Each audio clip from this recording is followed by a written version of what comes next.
Episode 3403। मैं इसके अंदर जा रहा हूं। ध्रुव को त्रिगणा पहाड़ के अंदर गए हुए मुश्किल से 1 घंटा ही बीता था कि उसे एहसास होने लगा कि यहां से बचकर भागना उसके लिए लगातार मुश्किल होता जा रहा था। मिसाल के तौर पर जिस शक्तिशाली योद्धा सम्राट बारो से वो अभी अभी लड़कर आया था और जो अभी भी उसका पीछा कर रहा था, वो असल में वर्जित इलाके की 85वीं परत का शासक था। इसके अलावा उसका शिकार करने के लिए आ रहे महामहिम सम्राटों की गिनती भी वक्त के साथ बढ़ती जा रही थी। वो सब अलग अलग रास्तों और दरवाजों से अंदर घुस रहे थे और उन सब का बस एक ही मकसद था, ध्रुव की मौत। पिछली टक्कर में ध्रुव की किस्मत ने उसका साथ दे दिया था। माना कि सम्राट बारो बहुत ज़्यादा ताकतवर था और बड़े बड़े दिग्गजों के बीच भी उसका खौफ था, लेकिन उसकी रफ्तार ध्रुव से थोड़ी कम थी। इसी धीमी रफ्तार का फ़ायदा उठाकर ध्रुव जैसे तैसे उसके चंगुल से बच निकलने में कामयाब हो गया था। लेकिन अगर अगली बार उसका सामना किसी ऐसे दुश्मन से हो गया जिसकी रफ्तार उससे भी तेज़ हुई, तब क्या होता? और अगर गलती से किसी शिखर शैतान ने उसका रास्ता रोक लिया तो उसका अंजाम क्या होगा? ये ख्याल आते ही ध्रुव के रोंगटे खड़े हो गए। तेजी से एक अंधेरे रास्ते से उड़ते हुए ध्रुव आसपास की जगहों को बड़े ध्यान से देख रहा था। इसी बेचैनी में उसने आह भरते हुए खुद से कहा, मैं कितनी देर से इस रक्त दानव ग्रंथ के पहले हिस्से को छुपाने के लिए कोई सुरक्षित जगह ढूंढ रहा हूं, लेकिन अब तक मुझे कोई ढंग की जगह नहीं मिली। सच कहा जाए तो अगर वो मारा भी जाता तो उसे इतना अफसोस नहीं होता, लेकिन रक्त दानव ग्रंथ की असली किताब खोना उसके लिए एक बहुत बड़ी हार होती। वो किसी ऐसे मौके की तलाश में था जहां वो राजा माजिन से सीखी हुई तकनीक का इस्तेमाल कर सके। ये वही तकनीक थी जिससे उसने कुछ देर पहले अपने अकालदेव हथियार को छुपाया था। अब वो उसी तरीके से रक्त दानव ग्रंथ को भी छुपाना चाहता था। अपनी बेबसी पर गुस्सा कर उसने दांत पीसते हुए सोचा, कितने अफसोस की बात है कि मैं इस त्रिगणा पहाड़ के अंदर फंस गया हूं। इस एपिसोड को बनाने का पूरा क्रेडिट मेहुल को जाता है। उम्मीद है आप सभी को एपिसोड पसंद आएगा और हमारा ये छोटा सा प्रयास आपको अच्छा लगेगा। देखा जाए तो ताल हृदय टापू पर बर्फ की कई मोटी परतें जमी हुई थीं, जहां खजाने को बर्फ के टुकड़ों का रूप देकर छुपाना बहुत आसान था। लेकिन त्रिगणा पहाड़ के अंदर के रास्ते बेहद सख्त और पत्थर की तरह मजबूत थे। अगर वो जबरदस्ती रक्त दानव ग्रंथ का रूप बदल भी देता तो भी उन महामहिम सम्राटों को बस अपने शरीर से शक्तियां बाहर निकालनी पड़ती। उन शक्तियों की लहर पूरे इलाके में फैल जाती और वो बड़ी आसानी से उस ग्रंथ को ढूंढ निकालते। इससे बिल्कुल अलग अगर ताल हृदय टापू की बात की जाए तो वहाँ बड़े से बड़े दिग्गज भी इस तरह की बेवकूफ़ी करने की हिम्मत नहीं करते। वहाँ के रास्ते और खंडहर इतने खतरनाक थे कि अगर कोई अपने रास्ते में आने वाली हर चीज़ को तबाह करने की कोशिश करता तो वो सीधे अपनी मौत को दावत देता। जो भी उन रास्तों पर जमी बर्फ़ की परतों को तोड़ने की जुर्रत करता, उसके सामने ऐसी खौफनाक हस्तियाँ आ खड़ी होती जिनसे बचना नामुमकिन था। इसी खौफ की वजह से ताल हृदय टापू में घुसने वाले ज़्यादातर योद्धा चुपचाप अपना काम करते थे। बहुत ख़ास मौक़ों पर ही वो एक दूसरे से भिड़ते थे और नतीजा निकलते ही तुरंत वहाँ से रफू चक्कर हो जाते थे। मगर त्रिगणा पहाड़ का मामला बिल्कुल अलग था। सबसे बड़ी मुसीबत तो ये थी कि ध्रुव को यहाँ आए हुए अभी सिर्फ 1 घंटा ही हुआ था। इतने कम वक्त में वो उड़कर कितनी दूर जा सकता था? ऐसे में अगर वो दुश्मन ध्रुव के पीछे पीछे आते हुए चप्पे चप्पे की तलाशी लेते तो वो बहुत आसानी से रक्त दानव ग्रंथ को खोज निकालते। इसी परेशानी में ध्रुव ने मायूसी से अपना सिर हिलाते हुए खुद से कहा, काश ये ताल हृदय टापू होता। वहाँ कोई भी पागलों की तरह इस तरह तोड़ फोड़ करते हुए तलाशी लेने की हिम्मत नहीं करता। धीरे धीरे वक्त गुजरता गया और अब तक त्रिगणा पहाड़ के अंदर 2 शिखर शैतान और 125 महामहिम सम्राट इकट्ठा हो चुके थे। वो सब अलग अलग रास्तों से आगे बढ़ रहे थे ताकि वो हर दिशा से ध्रुव को घेर कर उसका रास्ता रोक सकें। हालात इतने ज़्यादा बिगड़ते देख ध्रुव ने घबराहट के साथ खुद से कहा, मैं इस तरह छुपकर और नहीं भाग सकता। अगर हालात ऐसे ही रहे तो आधे घंटे के अंदर मैं पकड़ा जाऊंगा। इस वक्त ध्रुव के काले कवच पर अनगिनत दरारें पड़ चुकी थीं जो अब धीरे धीरे भर रही थीं। उसके शरीर की हर एक हड्डी चकनाचूर हो चुकी थी और कई जगह से उसकी मांसपेशियां भी फट चुकी थीं, लेकिन उसकी कमाल की शक्तियों की वजह से वो भी तेजी से ठीक हो रही थीं। ठीक उसी वक्त एक विशालकाय शैतान जिसका निचला हिस्सा चमड़े से ढका हुआ था, वो अपनी खौफनाक कुल्हाड़ी उठाते हुए जोर से दहाड़ता हुआ ध्रुव का पीछा कर रहा था। तेजी से आगे बढ़ते हुए उस शैतान की हल्की भूरी आंखों में खौफनाक इरादे साफ झलक रहे थे। उसने अपनी कुल्हाड़ी हवा में लहराते हुए चिल्लाकर कहा, ध्रुव शौर्य, तू मुझसे बचकर कहीं नहीं जा सकता। चुपचाप वो रक्त दानव ग्रंथ मेरे हवाले कर दे। वो वर्जित इलाके का एक जाना माना और बेहद शक्तिशाली शैतान था जिसे लोग जंगली मोफा के नाम से जानते थे। भले ही उसका नाम सुनने में थोड़ा आम लगता था, लेकिन शिखर शैतानों के नीचे आने वाले सभी शक्तिशाली योद्धाओं में उसका ओहदा सबसे ऊपर था। असल में मैदान जंग में उसकी ताकत लगभग नवोत्तर महलधीश या फिर विशराज के बराबर मानी जाती थी। जंगली मोफा अपने जानलेवा हमलों और मजबूत बचाव के लिए मशहूर था। ज़्यादातर मौक़ों पर वो अपने दुश्मनों के हमलों को सीधे अपने शरीर पर झेल लेता था और फिर जैसे ही मौका मिलता वो अपनी कुल्हाड़ी से वार करके उन्हें मौत के घाट उतार देता था। उसकी कुल्हाड़ी की ताकत का अंदाज़ा लगाना भी मुश्किल था। ध्रुव पहले ही अपने शरीर पर उसके एक वार का स्वाद चख चुका था। जंगली मोफाकाई की हमला इतना जोरदार था कि ध्रुव हवा में उड़ते हुए दूर जा गिरा था और उसके काले कवच पर ढेरों दरारें आ गई थीं। इस हमले से उसका शरीर बुरी तरह टूट गया था, लेकिन ध्रुव की किस्मत अच्छी थी कि उस वक्त उसके शरीर पर सूर्यनाद शक्तियों की एक परत मौजूद थी। इसी वजह से वो उस हमले के झटके का इस्तेमाल करके वहां से और तेजी से दूर भागने में कामयाब हो गया था। अपने भारी भरकम कदमों से जमीन को कंपाते हुए जंगली मोफा बिना रुके जोर जोर से दहाड़ते हुए कहता रहा, रक्त दानव ग्रंथ मुझे दे दे, उसे मेरे हवाले कर दे। उसका शरीर इतना बड़ा था कि वो देखने में थोड़ा नासमझ और बेवकूफ़ लग रहा था। भले ही उसका शरीर बहुत ही खौफनाक था और उसकी रफ्तार भी आंखों को धोखा देने वाली थी, लेकिन फिर भी वो ज्यादा से ज्यादा ध्रुव की बराबरी ही कर पा रहा था। भागते भागते जंगली मोफा अपने मनी मन बड़े बड़े सपने बुन रहा था। उसने लालच भरी नजरों से ध्रुव को घूरते हुए सोचा, अगर मुझे रक्त दानव ग्रंथ की असली किताब मिल गई तो महादबाई के सम्राट इसके बदले में मुझे पूरी किताब दे देंगे। महादबाई के सम्राट ने इसी किताब का इस्तेमाल करके शिखर शैतान का मुकाम हासिल किया था। मुझे यकीन है कि मैं भी ऐसा ही कर पाऊंगा। साफ नजर आ रहा था कि जंगली मोफा अपनी इन्हीं उम्मीदों और लालच की आग में जल रहा था। इतने में अचानक ध्रुव की नज़र अपने ठीक सामने एक बहुत बड़े और गहरे गुफा वाले रास्ते पर पड़ी और वो हैरत भरी आवाज़ में बड़बड़ाया, ये क्या हो रहा है?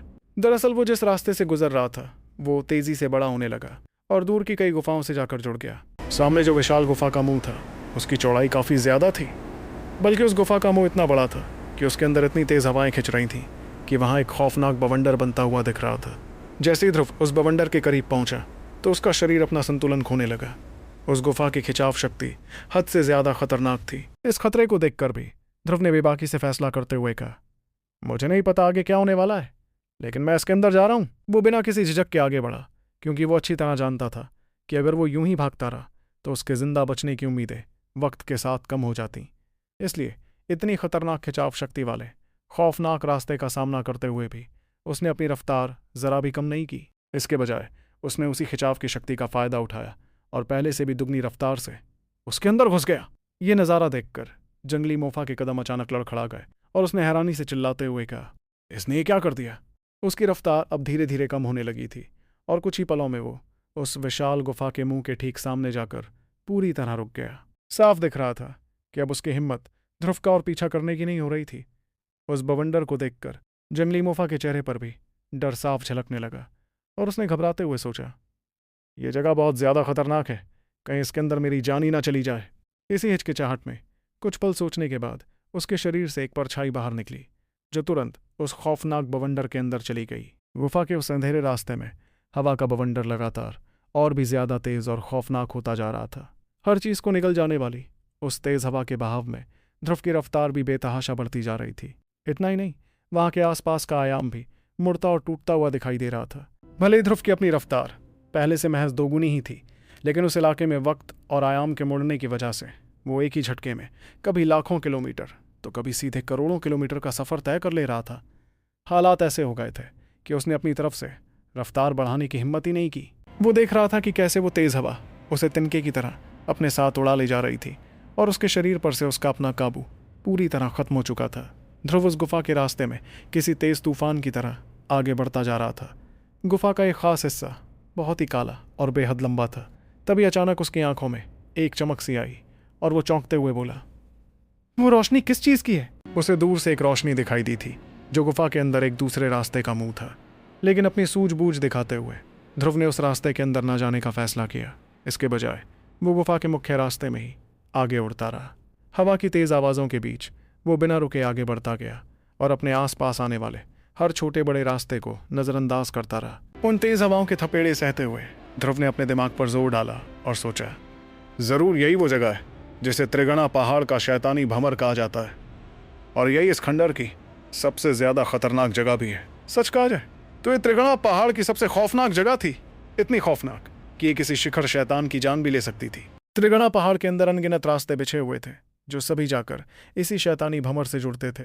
जो कोई भी इस बवंडर के अंदर घुसता था उसे त्रिगणा पहाड़ के सबसे प्राचीन इलाके में पहुंचने का मौका मिल सकता था। लेकिन ये जगह खतरों से इतनी भरी हुई थी कि बड़े बड़े शिखर शैतानों को भी यहाँ अपने कदम फूंक फूंक कर रखने पड़ते थे। मंजिल की ओर देखते हुए ध्रुव ने अपनी आंखें छोटी की और आगे कहा, मुझे अब यहाँ जाना चाहिए। वो अब तक 15 रास्तों को पीछे छोड़ चुका था, लेकिन अगली बार जब उसे अपने सामने एक और रोशनी दिखाई दी तो उसने उसे नज़रअंदाज नहीं किया। इस बार शैतानी भंवर की गहराइयों में यूं ही बहते रहने के बजाय उसने अपनी सारी शक्तियां इकट्ठा की और अपने शरीर पर वापस काबू पाते हुए उस रोशनी की तरफ बढ़ने लगा। ये रोशनी असल में एक रास्ते का मुंह था जिसकी चौड़ाई काफ़ी बड़ी थी। ध्रुव बिजली की तेज़ी से उस रास्ते के अंदर घुस गया और आखिरकार उस खौफनाक हवा के खिंचाव से आज़ाद हो गया। अंदर पहुंचते ही उसने महसूस किया कि आसपास की आयामी रुकावट बहुत ज़्यादा बढ़ चुकी थी।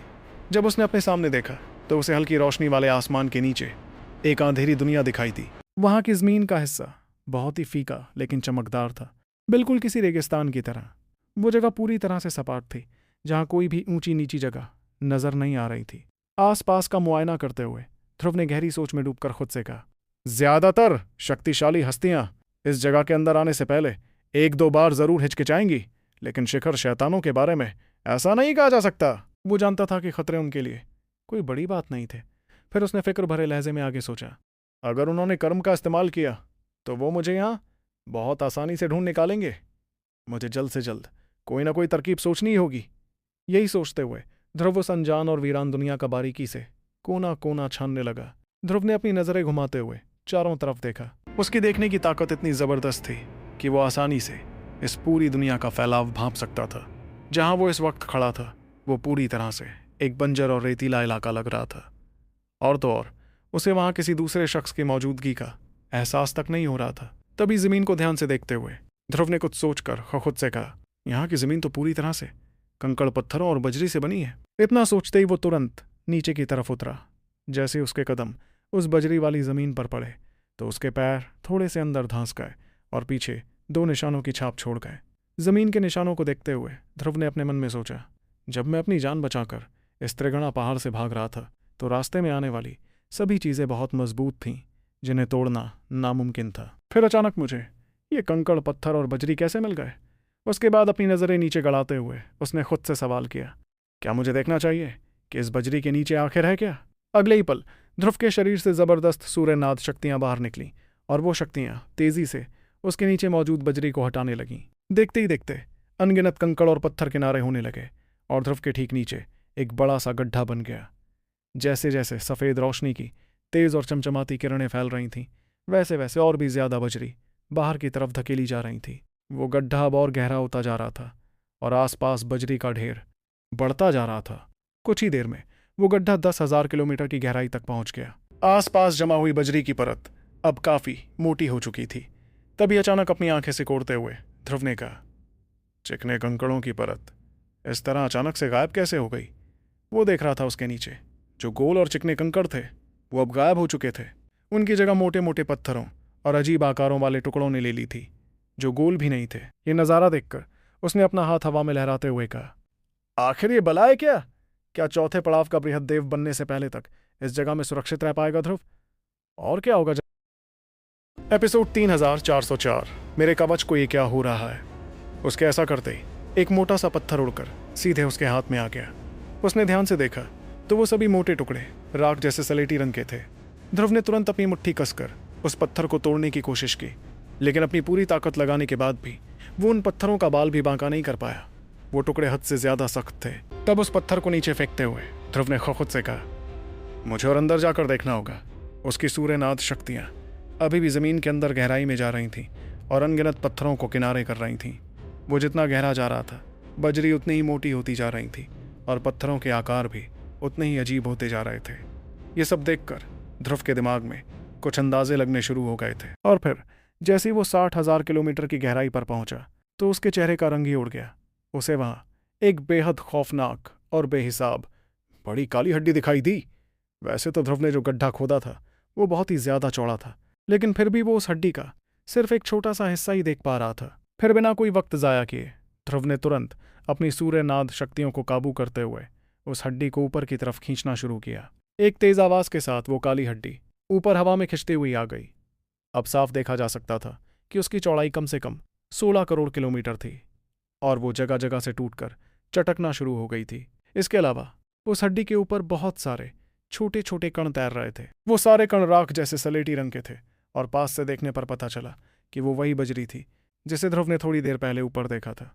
ये सब देखकर ध्रुव ने हैरान होते हुए अपने मन में सोचा, क्या ऐसा हो सकता है कि ये हड्डी ही गल गल कर इतनी सारी बजरी में बदल गई हो? इस बारे में सोचकर उसने अपना सिर उठाया और उस बंजर और रेतीले इलाके की तरफ देखते हुए कहा, क्या ये बजरी से भरी पूरी जमीन इसी हड्डी के गलने से बनी है? यही सब सोचते हुए ध्रुव ने उस हड्डी को उठाकर अपने खजाने में रखने की कोशिश की, पर जैसे ही उसने ऐसा करने की कोशिश की तो उसे कुछ ऐसा महसूस हुआ जिसके चलते वो हड़बड़ाकर कहने लगा, यह तो बड़ी ही अजीब बात है। उसने सोचा था कि वो इस पुरानी हड्डी को अपने साथ ले जाएगा, लेकिन उसे तुरंत महसूस हुआ कि जैसे इस पूरी दुनिया की किसी अनदेखी शक्ति ने उस हड्डी को जकड़ रखा था। वो चाहकर भी उसे अपने साथ नहीं ले जा पा रहा था। नाकाम होने पर ध्रुव ने अपना सिर हिलाते हुए खुद से कहा, क्या मैं सच में इसे अपने साथ नहीं ले जा सकता? और ऐसा क्यों लग रहा है कि यह हड्डी इस दुनिया का ही एक हिस्सा बन चुकी है? आखिर में हार मानकर उसने उस हड्डी को वापस नीचे रख दिया। जमीन पर पहुंचते ही वो काली हड्डी बहुत तेजी से नीचे की तरफ धंसने लगी। उस अनदेखी शक्ति ने उसे तेजी से खींचकर बिल्कुल गहराई में पहुंचा दिया। ध्रुव ने एक बार फिर अपने खोदे हुए उस गहरे गड्ढे की तरफ देखा जहां से उसने मोटी बजरी को हटा दिया था ताकि नीचे की जमीन साफ नजर आ सके। वो काली हड्डी अब वापस सबसे नीचे पहुंच चुकी थी और उसके ठीक नीचे एक बहुत ही सख्त और मोटी परत मौजूद थी जो गाढ़े लाल रंग की थी। उस परत को घूरते हुए ध्रुव ने उस पर हमला करने की कोशिश की। उसकी सूर्यनाद शक्तियों का एक वार सीधा उस परत में जा लगा, लेकिन वो हमला सिर्फ एक उंगली जितनी गहराई तक ही उस परत को चीर पाया। जैसे ही ध्रुव ने अपनी शक्तियां वापस खींची तो वो छोटी सी दरार जो अभी अभी बनी थी वो तुरंत ही भर गई। ऐसा होते देख ध्रुव बिना वक्त गंवाए तुरंत उड़ते हुए बाकी इलाकों की जांच करने के लिए निकल पड़ा। हवा में उड़ते हुए उसने धीमी आवाज में खुद से कहा, इस बजरी वाली जमीन की गहराई में सच में कुछ ऐसे टुकड़े मौजूद हैं जो अभी गलने की हालत में हैं, और सबसे नीचे एक मोटी गाढ़े लाल रंग की परत है। मैंने अपने मंगल मेघ भाले का इस्तेमाल करके भी उसे सिर्फ 100 मीटर की गहराई तक ही भेदा था, और तो और जैसे ही मैंने भाला बाहर निकाला वो मोटी परत तुरंत ठीक हो गई। इस वक्त ध्रुव के दिल में थोड़ी घबराहट हो रही थी क्योंकि वर्जित इलाके के महामहिम सम्राट किसी भी पल यहाँ आ सकते थे, इसलिए उसने अब और वक्त बर्बाद करने की गलती नहीं की। तभी अचानक उसके दिमाग में एक ख्याल आया और उसने खुद से कहा, मुझे सबसे पहले रक्त दानव ग्रंथ को छुपा देना चाहिए। इस ख्याल के आते ही उसने तुरंत अपना हाथ पलटा और एक खून के रंग जैसी किताब बाहर निकाली। उस किताब को देखकर ऐसा लग रहा था मानो उसमें खून का कोई अथाह समंदर समाया था। उससे खून की खौफनाक शक्तियां और एक अजीब सी खींचने वाली ताकत बाहर निकल रही थी। कोई भी आम और कमजोर योद्धा इस किताब के खिंचाव को रोक ही नहीं पाता, लेकिन ध्रुव अपनी इच्छा शक्ति के मामले में बहुत ही खास और मजबूत था, इसलिए वो इसके जादू में नहीं फंसा। बिना देर किए उसने रक्त दानव ग्रंथ के पहले हिस्से को एक खजाने वाली जगह में डाल दिया। फिर उसने उस जगह को एक और खजाने से बांध दिया जो उसे किसी भी तरह की जासूसी तकनीकों से छुपाने में मदद कर सकता था। उसके बाद उसने अपनी शक्तियों से उस खजाने का रूप हुबहू उस गाढ़े लाल रंग की परत जैसा बना दिया ताकि वो उसी का हिस्सा लगे। इसके बाद ध्रुव ने अपने मंगल में एक भाले को जमीन में 100 मीटर अंदर धंसाते हुए चिल्लाकर कहा, अब तो टूट जा। भाले के जोर से जमीन में एक दरार बन गई और उसने तुरंत उस रूप बदले हुए खजाने को सीधे उस दरार की गहराई में फेंक दिया। फिर उसने अपना भाला बाहर खींच लिया जिससे वो दरार अपने आप भर गई। ऐसा करते ही उस जमीन को देखकर मुस्कुराते हुए ध्रुव ने धीमी आवाज में कहा, शैतानो, अगर तुम लोगों में काबिलियत है तो जाकर इसे ढूंढ लो। वो इस त्रिगुणा पहाड़ में काफी पहले आ चुका था, लेकिन आज जाकर उसे रक्त दानव ग्रंथ को छुपाने के लिए सबसे सही जगह मिली थी। इसके बाद ध्रुव वापस हवा में उड़ने लगा। तभी अचानक आसमान से बारिश की बूंदें गिरने लगीं। आसमान की तरफ हल्की हैरानी से देखते हुए ध्रुव ने खुद से कहा, क्या यहाँ बारिश शुरू हो गई है? सच में बारिश अभी अभी शुरू हुई थी और वो बूंदें तेजी से बड़ी होती जा रही थीं।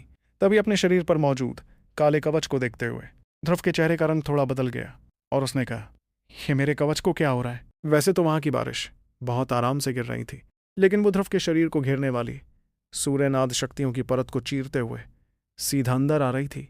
जाहिर सी बात थी कि ऐसी खतरनाक जगह पर कोई भी योद्धा अपने शरीर को बचाने के लिए शक्तियों का एक घेरा तो बनाता ही, लेकिन बारिश की ये बूंदें ध्रुव की सूर्यनाद शक्तियों को आसानी से पार करते हुए सीधे उसके काले कवच पर टपक रही थीं। उसके कवच की सतह से छन छन की आवाजें आ रही थीं और ऐसा लग रहा था जैसे वो टूट रहा हो। वहीं अपने उस बेहद मजबूत कवच को नुकसान पहुंचते देख ध्रुव ने घबराहट और हैरानी के साथ कहा, यह बारिश मेरे कवच को बर्बाद कर रही है। ये देखते ही ध्रुव को तुरंत उन हड्डियों की याद आ गई जो उसने पहले देखी थीं। वो हड्डियां पूरी तरह से अटूट लग रही थीं, फिर भी उनकी सतह पर कई टूटे हुए टुकड़े मौजूद थे जिनसे वो बजरी बनी थी। तभी ध्रुव ने मौजूदा हालातों को समझते हुए कहा, अगर ये बारिश मेरे कवच के साथ ऐसा कर रही है तो इसका मतलब इस बारिश के पानी की वजह से ही वो हड्डियां गल रही थीं। देखते ही देखते वो बारिश और ज्यादा तेज होने लगी। बारिश शुरू हुए अभी कुछ ही पल गुजरे थे, लेकिन ऐसा लग रहा था मानो पूरी दुनिया ही पानी में डूबने वाली थी। जमीन पर पड़ी बजरी के बीच पानी के गड्ढे बनने लगे थे जो आंखों के सामने तेजी से भर रहे थे। ध्रुव के शरीर पर मौजूद काला कवच अब और भी ज्यादा खराब होने लगा था। शुक्र था कि वो कवच बहुत ही सख्त और मजबूत था, जिस वजह से वो कुछ देर तक और टिक सकता था। इसके अलावा ध्रुव लगातार अपनी शक्तियां भेजकर उसे ठीक भी कर रहा था। ये मुसीबत देखकर ध्रुव ने घबराते हुए अपने मन में कहा, मुझे जल्दी से छुपने के लिए कोई जगह ढूंढनी होगी। फिर बिना आगे बढ़े ध्रुव ने तुरंत नीचे की तरफ गोता लगा दिया। वो पानी की परत को चीरते हुए नीचे गया और फिर उस घनी बजरी वाली जमीन के अंदर घुस गया। वो बिना रुके 60,000 किलोमीटर नीचे तक जमीन खोदता चला गया, जब तक कि वो वापस उस गाढ़े लाल रंग की मोटी परत तक नहीं पहुंच गया। ये वो सबसे गहरी जगह थी जहां तक वो जा सकता था, और बारिश का पानी यहां तक बिल्कुल नहीं पहुंच सकता था। इस एपिसोड को बनाने का पूरा क्रेडिट मेहुल को जाता है। उम्मीद है आप सभी को एपिसोड पसंद आएगा और हमारा ये छोटा सा प्रयास आपको अच्छा लगेगा। उस लाल परत के पास पहुंचते ही ध्रुव ने अपनी भाला तकनीक का पूरा इस्तेमाल किया और जोर से भाला गाड़ते हुए चिल्लाया, तुम्हें टूटना ही होगा। भाले के वार के साथ ही उसका पूरा शरीर भी उस परत के अंदर घुसता चला गया। जैसे ही वो और गहराई तक पहुंचा, वो सीधे उस परत के सबसे गहरे हिस्से में चला गया। उसे अपने चारों तरफ उस गाढ़े लाल रंग की परत का जबरदस्त दबाव महसूस हो रहा था, लेकिन उसकी ताकत उस दबाव को सहने के लिए काफी थी। वहां पहुंचकर उसने लगातार अपने भाले से जोरदार वार किए, लेकिन उसे एहसास हुआ कि यहां से और नीचे जाना बहुत ही मुश्किल था। काफी देर तक जोरदार हमले करने के बाद भी वो मुश्किल से और नीचे जा पाया था। अब वो इससे ज्यादा गहराई में नहीं जा सकता था। आखिर वो जितना नीचे जा रहा था, वो परत उतनी ही सख्त होती जा रही थी। कुछ पलों बाद उसने चैन की सांस लेते हुए खुद से कहा, मेरे ख्याल से इतनी गहराई काफी रहेगी। फिर उसने अपना हाथ पलटकर वो खजाना निकाला जो सरगना घोर की मौत के बाद उसे मिला था। वो खजाना तुरंत ही उस गाढ़े लाल रंग की मोटी परत जैसा दिखने लगा और उसका रूप बिल्कुल बदल गया। अगले ही पल ध्रुव बिना कोई नामो निशान छोड़े वहां से गायब हो गया और पीछे सिर्फ वो छोटा सा रूप बदला हुआ खजाना रह गया। आसपास की लाल परत ने तुरंत उसे चारों तरफ से घेर कर उस जगह को बंद कर दिया। खजाने के अंदर जाते ही ध्रुव ने कुछ सोचते हुए कहा, अगर अब किसी को मुझे यहाँ ढूंढना है तो उसे इस पूरी लाल परत के अंदर घुसना पड़ेगा, जो कि कोई बच्चों का खेल नहीं है। ध्रुव को इस बात का पूरा यकीन था, क्योंकि वो खुद भी एक ही जगह पर लगातार जोरदार वार करके सिर्फ इतनी ही गहराई तक पहुंच पाया था। इस मोटी और गाढ़े लाल रंग की परत में एक ऐसा गड्ढा करना जो गहरा भी हो और 10 किलोमीटर के दायरे में फैला हो, वो एक छोटी सी दरार बनाने से भी 1000 या 10,000 गुना ज्यादा मुश्किल काम था। और अगर कोई अपने एक ही वार से 10 मीटर चौड़ा गड्ढा बना भी ले तो इतने बड़े इलाके में चप्पे चप्पे पर तलाशी लेने में उसे कितना वक्त लग जाएगा। उसके बाद वहां पालथी मारकर बैठते हुए ध्रुव ने अपने मन में सोचा, उन शिखर शैतानों के लिए मुझे ढूंढना इतना आसान तो नहीं होना चाहिए, लेकिन मैं पक्के तौर पर कुछ नहीं कह सकता। आखिर उनकी कलाएं इतनी खतरनाक हैं कि मैं उनका अंदाजा भी नहीं लगा सकता। इतना कहकर उसने एक गहरी सांस भरते हुए खुद से आगे कहा, अब देखते हैं कि क्या मैं पहले चौथे पड़ाव का बृहद देव बनता हूँ या फिर वो लोग मुझे उससे पहले ढूंढ लेते हैं। अगर वो पहले पकड़ा गया तो उसे बस अपनी किस्मत को मानना पड़ता। इस बारे में थोड़ा सोचते हुए अपने मन में सुकून महसूस कर ध्रुव ने खुद से कहा, मैं जो कर सकता था वो मैंने कर दिया है। अब मुझे बस कोशिश करनी है खुद को चौथे पड़ाव का बृहद देव बनाने की। वहीं उस बड़े गड्ढे से काफी ऊपर आसमान को चीरते हुए एक साया ठीक उसी दुनिया में दाखिल हुआ जहां ध्रुव छिपा बैठा था। लेकिन तभी वो साया हवा के बीचों बीच अचानक रुक गया। वो एक बेहद शक्तिशाली आदमी था जिसने चांदी जैसा सफेद कवच पहना हुआ था। वर्जित इलाके में उसे लोग सफेद सम्राट के नाम से जानते थे और उसका रुतबा बहुत ऊंचा था। चारों तरफ अपनी नजरें घुमाते हुए सफेद सम्राट ने मनी मन सोचा, तो वो असल में यहाँ कहीं छिपा है। इस वक्त वहाँ पानी की अनगिनत बूंदें बरस रही थीं। जो जगह पहले बिल्कुल सूखी और सपाट जमीन हुआ करती थी, वो अब 1000 मीटर गहरे एक बड़े समंदर में बदल चुकी थी। हवा में तेज रफ्तार से उड़ते हुए सफेद सम्राट ने गुस्से से बड़बड़ाते हुए खुद से कहा, वो बेवकूफ किसी काम के नहीं है। उन्होंने उस ध्रुव शौर्य को शैतानी भंवर में घुसने दिया और तो और उसे इस दुनिया तक पहुंचने भी दिया। अपनी कर्म शक्ति का इस्तेमाल करते हुए उसने पता लगा लिया था कि पास ही एक दायरा था जो बाकियों से थोड़ा धुंधला लग रहा था। जाहिर सी बात थी कि ध्रुव वहीं कहीं छिपा था। ऊंचे आसमान में उड़ने के दौरान बरसते पानी की एक बूंद भी सफेद सम्राट को छू नहीं पा रही थी। उसके शरीर के चारों तरफ खून और तबाही की एक ऐसी खौफनाक परत थी जिसने उसे पानी से पूरी तरह अलग कर रखा था। कुछ ही पलों में वो ठीक उसी जगह पहुंच गया जहां ध्रुव मौजूद था। उस भारी भरकम इलाके को देखकर सफेद सम्राट के माथे पर शिकन पड़ गई। एक पल बाद उसने गहरी सोच में पड़ते हुए कहा, ध्रुव, शौर्य इस इलाके में कहीं भी हो सकता है। ये सोचते ही उसने अपना सीधा हाथ आगे बढ़ाया और अचानक खून और तबाही का एक बेहद खतरनाक तूफान नीचे की तरफ उमड़ पड़ा और देखते ही देखते उसने उस पूरे इलाके को अपने कब्जे में ले लिया। उस तूफान ने वहां मौजूद पानी की एक एक बूंद को ढक लिया था।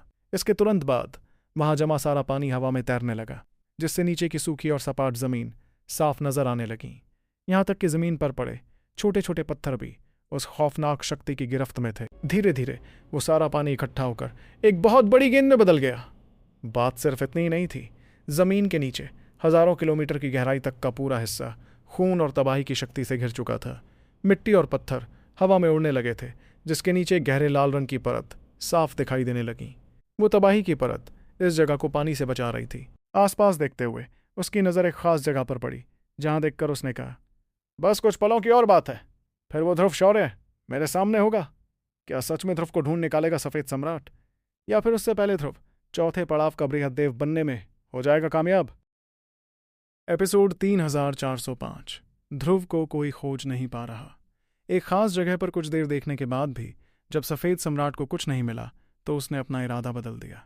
तभी अचानक पानी की वो बड़ी गेंद कांपने लगी और उसकी एक एक बूंद हवा में गायब हो गई। इसके तुरंत बाद सफेद सम्राट ने अफसोस जताते हुए खुद से धीमी आवाज में कहा, वो यहां नहीं है। ऐसा करते हुए उसने अपना हाथ लहराया और पानी की वो गेंद दूर जाकर गिर गई। इसके बाद सफेद सम्राट ने जमीन की सतह से और भी ज्यादा मिट्टी और पत्थर खींचकर बाहर निकाले। ये दायरा भी काफी चौड़ा और गहरा था। वो नज़ारा इतना डरावना था कि काले रंग की कुछ बहुत बड़ी हड्डियां भी जमीन खोदकर बाहर आ गई थीं। तब अपनी रौबदार और बेरहम आंखों से देखते हुए सफेद सम्राट ने जोर से चिल्लाया, टूट जाओ। उसकी आवाज गूंजते ही तबाही की उस शक्ति ने सभी पत्थरों को पीसकर चूरे में बदल दिया। यहां तक कि वो मजबूत काली हड्डियां भी चकनाचूर हो गईं।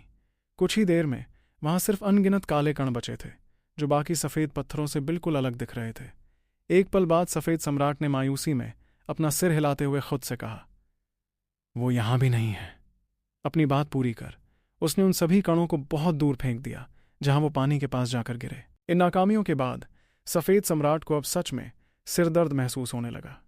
इस वजह से उसने नाराज होते हुए सोचा, मेरे ख्याल से वो ध्रुव जरूर इसी मोटी परत के अंदर कहीं छिपा है। ये सोचकर उसने जमीन पर अपनी शक्तियों का दबाव डालना शुरू किया। तबाही की उस शक्ति ने लगभग 100 मीटर चौड़ी परत पर ऐसा दबाव बनाया कि वहां 60 मीटर गहरा एक गड्ढा बन गया। ऐसा करते वक्त सफेद सम्राट ने अफसोस के साथ अपना सिर हिलाते हुए मन ही मन कहा, अगर वो ज्यादा गहराई में छिपा है तो मेरे दबाव डालने का कोई फायदा नहीं होगा। उल्टा ऐसा करने से उसके छिपने की जगह और भी गहरी हो जाएगी। उसी वक्त उसने अपना सीधा हाथ घुमाया और उसके हाथ में एक तलवार आ गई। फिर बिना वक्त बर्बाद किए उसने उस तलवार से नीचे की तरफ जोरदार वार किया। बूम अनगिनत तलवार की किरणें नीचे की तरफ गिरने लगीं और अपने रास्ते में आने वाली हर चीज को बेदर्दी से तबाह करने लगीं। उस भयानक हमले से 100 मीटर चौड़ी वो परत लगभग 150 मीटर की गहराई तक पूरी तरह बर्बाद हो गई थी। उस हिस्से में मौजूद हर चीज का नामो निशान मिट चुका था।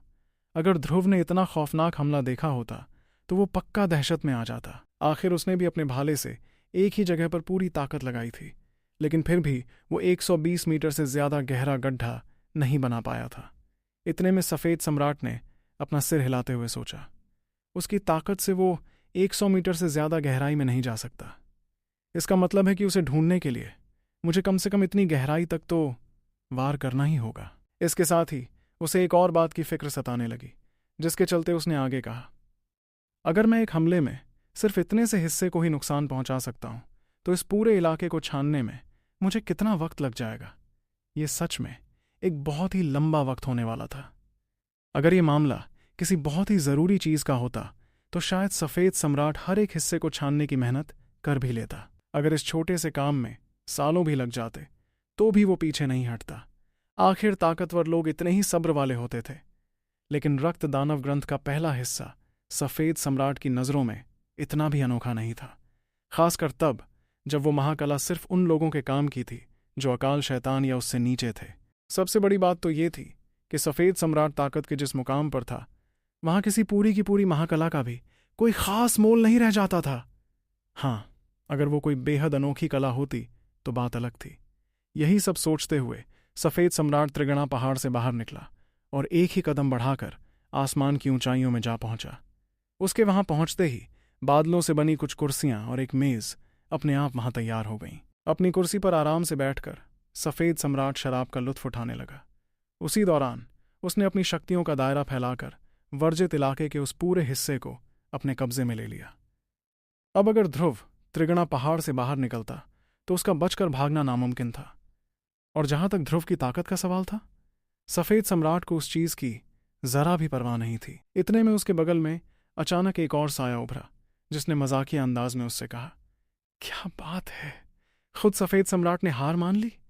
वो आदमी काले चोगे में था और उसका सिर किसी परिंदे जैसा लग रहा था।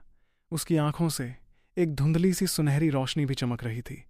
तब अपना शराब का प्याला छलकाते हुए सफ़ेद सम्राट ने बड़ी ही बेरुखी से उसे जवाब दिया, वर्जित इलाके की पहली 50 परतें मेरा इलाका है। इसका सीधा सा मतलब यह है कि रक्त दानव ग्रंथ का पहला हिस्सा भी मेरा ही है। सम्राट, पतंगा, बाकी शिखर शैतानों ने तो यहां आकर किस्मत आजमाने की हिम्मत भी नहीं की। तुम्हारी दाद देनी पड़ेगी, तुम बड़े जांबाज निकले। ये सुनकर सम्राट पतंगा अपनी बिल्कुल पैनी आवाज में जोर से हंसा। हे, सफ़ेद सम्राट कोई इस खजाने को हासिल कर पाएगा या नहीं, ये तो उसकी अपनी ताकत पर निर्भर करता है। और दूसरी बात, रक्त दानव ग्रंथ का पहला हिस्सा अभी भी ध्रुव शौर्य के पास है, इसलिए तुम उसे अपना नहीं कह सकते। उसकी बात पर सफ़ेद सम्राट ने बस अपनी आंखें घुमा लीं, मानो वो उस परिंदे की बातों पर ध्यान ही नहीं देना चाहता था। सच तो ये था कि उसकी नज़रों में सम्राट पतंगा की कोई खास हैसियत नहीं थी। अगर आमने सामने की टक्कर होती तो वो सिर्फ 3 वार में ही सम्राट पतंगा को खत्म कर सकता था। लेकिन उससे आमने सामने लड़ना नामुमकिन था, क्योंकि सम्राट पतंगा ने जो सत्य मार्ग चुना था उसका काम मार काट नहीं, बल्कि दुम दबाकर भागना था। भागने के मामले में सम्राट पतंगा की तकनीकें बहुत ही ज़बरदस्त थीं। अगर वो भागना चाहता तो सफ़ेद सम्राट क्या, महातबाही के सम्राट जैसी ताकतवर हस्ती भी उसका कुछ नहीं बिगाड़ सकती थी। रही बात सफ़ेद सम्राट की, तो वो ऐसे शिखर शैतानों को कुछ नहीं समझता था जो लड़ना नहीं जानते थे और सिर्फ भागने में माहिर थे। इतने में शराब का एक और घूंट भरने के बाद सफ़ेद सम्राट ने सम्राट पतंगा को ताना मारते हुए कहा, रक्त दानव ग्रंथ उसी पानी भरी दुनिया में कहीं मौजूद है। अगर तुम्हारा दिल चाहे तो तुम उसे ढूंढना जारी रख सकते हो। सफ़ेद सम्राट अपनी एक चाल में 100 मीटर चौड़ी परत की तलाशी ले सकता था, लेकिन सम्राट पतंगा लड़ाई के मामले में ज्यादा तेज नहीं था, इसलिए वो एक बार में 1 मीटर से ज्यादा का हिस्सा नहीं छान सकता था। वहीं उसका ताना सुनकर सम्राट पतंगा ने बहुत ही सोच समझकर अपने लफ्जों को चुना और हंसते हुए जवाब दिया, हे, रक्त दानव ग्रंथ के सिर्फ एक हिस्से के लिए? नहीं, ये इतनी मेहनत के लायक नहीं है। ऊपर से वो चाहे कुछ भी बोल रहा हो, लेकिन असलियत में वो इस मामले में अपनी बेइज्जती नहीं करवाना चाहता था। आखिर उसके ढूंढने की रफ्तार सच में बहुत ही बेकार थी। दूसरी तरफ त्रिगणा पहाड़ की गहराइयों में ध्रुव एक समतल जमीन पर पालथी मारकर बैठा था। उसके ठीक सामने 3 बेहद खास चीजें रखी हुई थीं, एक लाल रंग का कड़ा, एक काले रंग का चाबुक और एक बड़ी सी कुल्हाड़ी। ये वही 3 चीजें थीं जो ध्रुव को ताल हृदय टापू पर शिखर देव धूलान की लाश के पास मिली थीं। वो रहस्यमयी देव आयाम और वक्त को अपने काबू में करने का उस्ताद था। यहां तक कि उसने 3 बेहतरीन खजाने भी बनाए थे जो खास तौर पर आयामी शक्तियों को मोड़ने के लिए जाने जाते थे।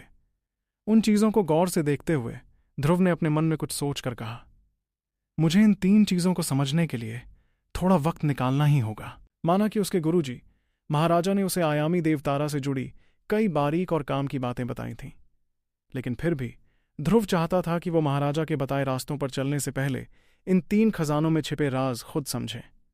वो चाहता था कि इन सभी से मिली जानकारी को मिलाकर वो अपनी समझ को बहुत ज्यादा बेहतर कर लेता। उस लाल कड़े को ध्यान से देखते हुए ध्रुव ने खुद से कहा, इस लाल कड़े का इस्तेमाल दुश्मनों को फंसाने के लिए किया जा सकता है। ऐसा सोचते हुए उसने उस कड़े के अंदर मौजूद जाल को महसूस करना शुरू किया। ये खजाना ऐसा था जिसमें इसके इस्तेमाल करने वाले को अपने दुश्मनों को कैद करने की ताकत मिलती थी। ये आयामी शक्तियों को इस हद तक काबू कर सकता था जो आम आयामी देवतारे से कई गुना ज्यादा बेहतर था। इसके तुरंत बाद उसने काले चाबुक को अपने हाथों में उठाया और उसकी शक्तियों को परखते हुए कहा, यह चाबुक भी अपने आप में काफी अनोखा है। उस चाबुक के अंदर भी एक खुफिया जाल बुना गया था। जब भी इसका इस्तेमाल किसी पर हमला करने के लिए किया जाता तो ये आसपास के पूरे इलाके को अपने काबू में कर लेता और दुश्मन को एक ही जगह पर बांध कर रख देता। उन दोनों चीजों के बाद ध्रुव की नजर उस बड़ी सी कुल्हाड़ी पर गई। उसे देखते ही ध्रुव ने गहरी सांस लेते हुए कहा, लेकिन इन तीनों में यह कुल्हाड़ी सबसे ज्यादा खूंखार है। जब भी इस कुल्हाड़ी से किसी पर वार किया जाता तो ये इतनी भयानक ताकत पैदा करती कि आसपास का पूरा आयाम ही टूटकर बिखर जाता। लेकिन फिलहाल ध्रुव की आयामी समझ बहुत कमजोर थी। सच कहा जाए तो अगर वो पूरी तरह से आयामी देवतारे को हासिल कर भी लेता तब भी इस कुल्हाड़ी के अंदर मौजूद जाल के गहरे राज समझना उसके लिए बहुत मुश्किल था। ये बात बिल्कुल साफ थी कि सालों पहले मारे गए उस शिखर देव ने इन 3 अनोखे हथियारों को सिर्फ इसलिए बनाया था ताकि वो किसी दिन एक अकाल देव हथियार तैयार कर सके। लेकिन जरूरी चीजों की कमी की वजह से वो सिर्फ ऐसे बृहद देव हथियार ही बना पाया था। मगर इसके बावजूद ये तीनों हथियार बहुत ही बेमिसाल थे। फिर अपना ध्यान पूरी तरह से उन हथियारों पर लगाते हुए ध्रुव ने खुद से कहा, चलो फिर शुरू करते हैं।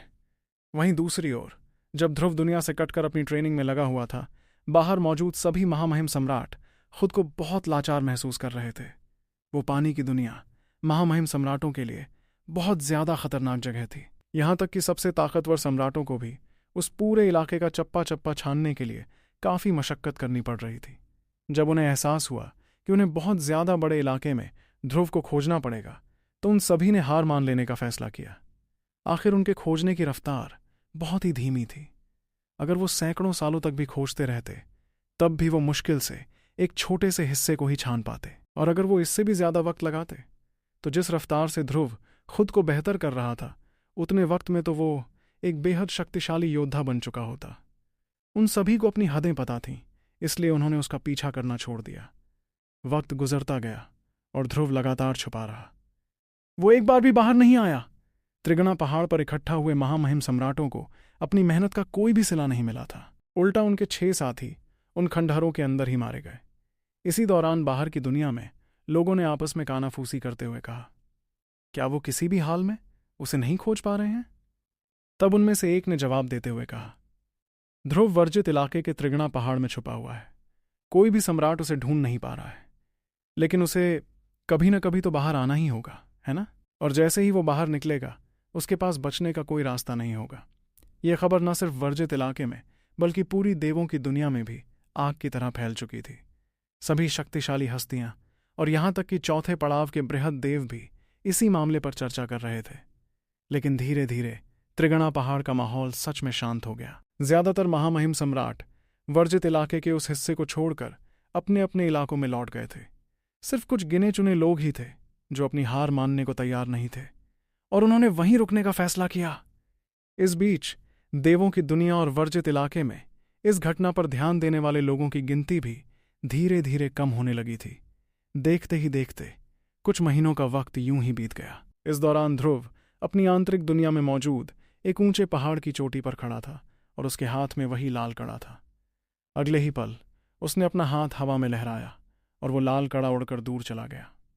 हवा में लटकते ही उस कड़े के अंदर का आयाम बहने लगा और उसने दूर की एक पूरी पहाड़ी को निगलना शुरू कर दिया। पहाड़ हिलने लगे और देखते ही देखते उस पूरे इलाके का हर एक पहाड़ अपनी जड़ों से उखड़कर तेजी से उस लाल कड़े की तरफ उड़ने लगा। वो पहाड़ जैसे जैसे कड़े के करीब आते वैसे वैसे छोटे होते जाते और आखिर में वो पूरा पहाड़ एक छोटे से बिंदु में बदलकर उस लाल कड़े के अंदर समा गया। इसके तुरंत बाद वो लाल कड़ा वापस उड़कर ध्रुव के हाथों में आ गया। अपने चेहरे पर एक बड़ी सी मुस्कान लाते हुए ध्रुव ने खुद से कहा, आखिरकार मैं इसका अच्छी तरह इस्तेमाल करना सीख ही गया। देखा जाए तो तीनों खजानों में उसके लिए इस कड़े को समझना और इसका इस्तेमाल करना सबसे ज्यादा आसान काम था। अब जो कि वो ऐसा करने में कामयाब हो गया था तो उसने गहरी सांस लेते हुए कहा, अब मुझे तब तक ट्रेनिंग करनी होगी जब तक कि मैं चौथे पड़ाव का बृहद देव नहीं बन जाता। उसके बाद कुछ साल यूं ही बीत गए और ध्रुव आखिरकार एक चौथे पड़ाव का बृहद देव बनने में भी कामयाब हो गया। अपनी ताकत का अंदाजा होते ही उसने बिना कोई वक्त ज़ाया किए रहस्यमयी चरम तबाही कला की ट्रेनिंग पर पूरा ध्यान लगाना शुरू कर दिया। वो अपनी ट्रेनिंग में इतना मगन था कि बाहर की दुनिया में क्या चल रहा था उसे इस बात की जरा भी खबर नहीं थी। वहीं दूसरी ओर त्रिगणा पहाड़ के ठीक बाहर बादलों के बीच एक बेहद खूबसूरत नज़ारा था। वहां बादलों से ही बनी मेज और कुर्सियां सजी हुई थीं। इन्हीं कुर्सियों में से एक पर सफ़ेद सम्राट आराम से बैठा था, जो अपने हाथ में शराब का प्याला लिए आसपास के नज़ारे का लुत्फ उठा रहा था। वो दुनिया की हर एक छोटी बड़ी खूबसूरती को निहारते हुए पूरी तरह से सुकून में लग रहा था। तभी अचानक हवा को चीरते हुए एक आवाज़ सुनाई पड़ी और उसके ठीक बगल में हरे रंग का चोगा पहने हुए एक औरत वहां आ गई। वो औरत देखने में इंसानों जैसी ही थी और काफ़ी खूबसूरत भी लग रही थी। उसके पास एक जादुई तलवार थी और ऐसा लग रहा था कि उसने अपनी खौफनाक शक्तियों को अपने अंदर ही दबाकर रखा हुआ था ताकि कोई उसे पहचान न सके।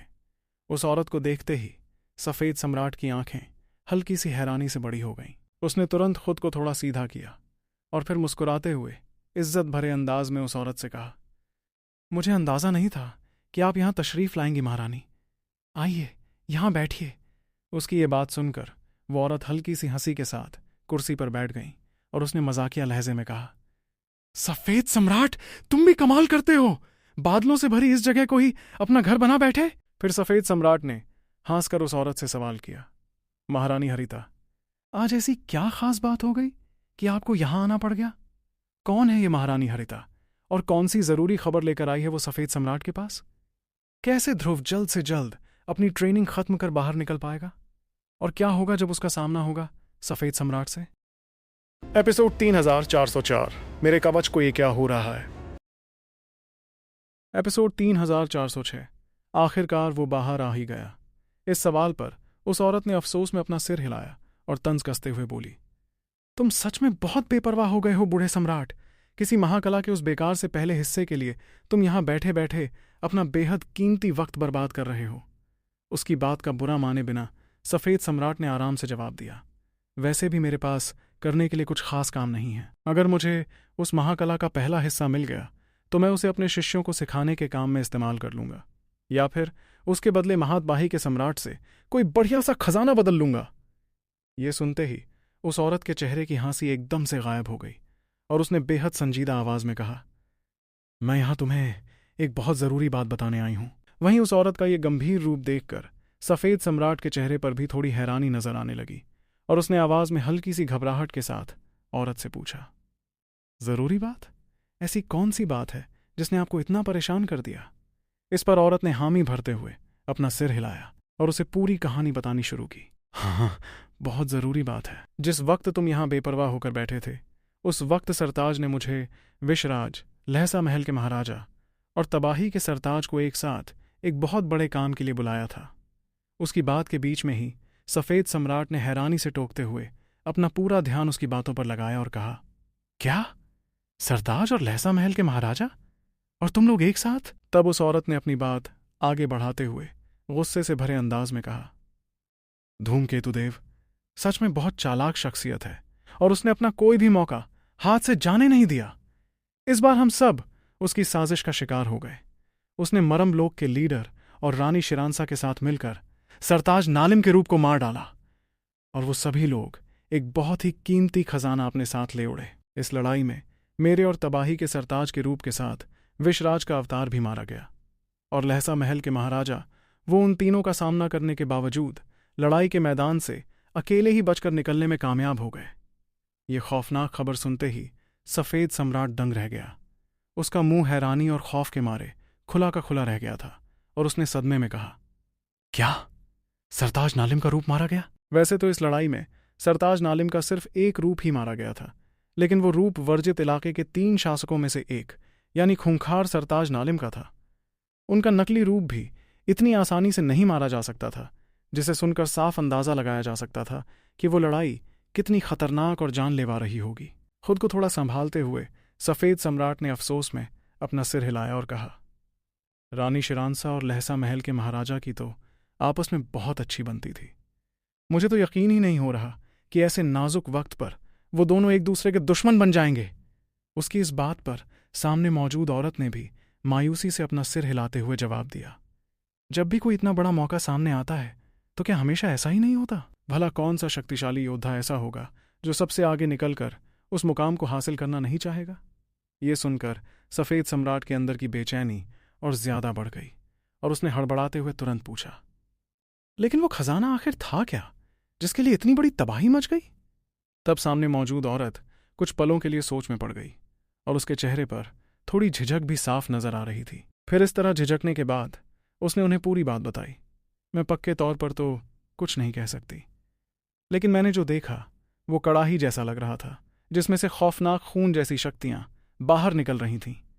मुझे लगता है कि उस खजाने का प्रथमासुर से कोई न कोई गहरा नाता जरूर है। सरताज नालिम इस वक्त गुस्से से पागल हो चुके हैं। उन्होंने अपनी बौखलाहट में धूमकेतु देव को बहुत बुरा भला कहा है और सरताज नालिम के मिजाज को देखते हुए इस बात की बहुत ज्यादा उम्मीद है कि वो आने वाले वक्त में धूमकेतु देव के खिलाफ एक बड़ी जंग छेड़ देंगे। ये पूरी बात सुनकर सफ़ेद सम्राट के चेहरे पर एक अजीब सी तंज भरी मुस्कान आ गई। इस मुस्कुराहट के साथ ही उसने मजाक उड़ाते हुए कहा, हमारे वर्जित इलाके के तीनों शासकों में से सरताज नालिम सबसे ज्यादा कमजोर हैं और उनका इस तरह सबसे ज्यादा तिलमिलाना और चिड़चिड़ा होना किसी मजाक से कम नहीं है। वहीं उसकी ये बेबाक बात सुनकर सामने खड़ी औरत ने उसे टोकते हुए हिदायत दी और कहा, तुम्हें सरताजों के बारे में थोड़ी इज्जत से बात करनी चाहिए, बूढ़े सम्राट। इस पर सफ़ेद सम्राट ने मुस्कुराते हुए अपना सिर हिलाया और उस औरत को तसल्ली देते हुए कहा, आप बेफिक्र रहिए। अगर कभी भी कोई चीज़ आपको परेशान करे या आप किसी मुसीबत में पड़ जाएं तो बिना कुछ सोचें सीधे मेरे पास आ जाइए, मैं सब कुछ संभाल लूंगा। उसके बाद कुछ और महीने यूं ही गुजर गए और ताकतवर होने की वजह से ध्रुव की ट्रेनिंग की रफ्तार काफ़ी बढ़ गई थी। यही वजह थी कि अगले कुछ महीनों में वो न सिर्फ रहस्यमयी चरम तबाही कला को भी बेहतर कर पाया था, बल्कि उसने अकाल देव हथियार का इस्तेमाल भी अच्छी तरह सीख लिया था। इस दौरान पानी की दुनिया का एक ऐसा हिस्सा था जहां पानी 5000 किलोमीटर से भी ज्यादा गहरा था। अचानक पानी की सतह को जोर से चीरते हुए रोशनी की एक तेज किरण सीधे आसमान की तरफ उड़ी। उस रोशनी के अंदर एक शख्स था जिसका पूरा शरीर काले कवच से ढका हुआ था, यहां तक कि उसका चेहरा भी एक मुलायम काले नकाब के पीछे छिपा था। ये कोई और नहीं बल्कि ध्रुव था, जो साल भर से भी ज्यादा वक्त के लिए दुनिया से कटकर अपनी ट्रेनिंग कर रहा था। बाहर आते ही ध्रुव ने गहरी सांस ली और उस विशाल पानी की दुनिया पर अपनी नजरें दौड़ाते हुए कहा, आखिरकार मैं बाहर आ ही गया। जब वो पिछली बार यहां आया था तो ये जगह सिर्फ एक सपाट मैदान हुआ करती थी, लेकिन अब ये पूरी तरह पानी से भर चुकी थी। उस पानी में गला देने वाली एक तेज ताकत थी, मगर ध्रुव के शरीर पर मौजूद काले कवच ने उसकी पूरी तरह से रक्षा की। इतना ही नहीं, उसके शरीर से निकलती सूर्यनाद कला की तेज शक्तियों ने भी पानी के बहाव को उससे दूर ही रखा था। भले ही उसने जानबूझकर अपनी सूर्यनाद कला की ट्रेनिंग नहीं की थी, लेकिन इतने लंबे वक्त तक शक्तियां जुटाने के बाद उसकी ये कला खुद ब खुद काफी बेहतर हो गई थी। इसके बाद ध्रुव ने अपनी आंखें बंद करते हुए धीमी आवाज में खुद से कहा, कर्म का एहसास। इतना कहते ही वो पूरी तरह से अपने आसपास की शक्तियों को महसूस करने लगा। वो अभी तक पूरी तरह से कर्म की समझ पर अपनी पकड़ नहीं बना पाया था, लेकिन उसने इसका ज्यादातर हिस्सा समझ लिया था।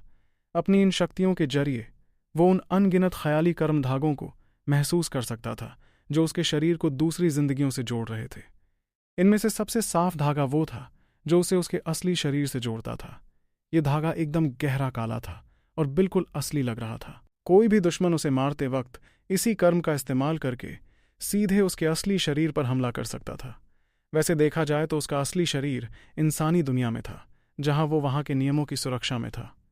वहीं दूसरी तरफ त्रिगणा पहाड़ में अभी भी 9 महामहिम सम्राट मौजूद थे, जिनका कर्म उसके वजूद के साथ जुड़ चुका था, लेकिन ये धागे बहुत ही धुंधले और हल्के थे। ध्रुव ने कर्म के धागों का सहारा लेकर तेजी से अपने दुश्मनों के ठिकाने का अंदाजा लगाते हुए कहा, मुझे तो लगा भी नहीं था कि इतने वक्त बाद भी त्रिगणा पहाड़ में वो 9 महामहिम सम्राट मौजूद होंगे।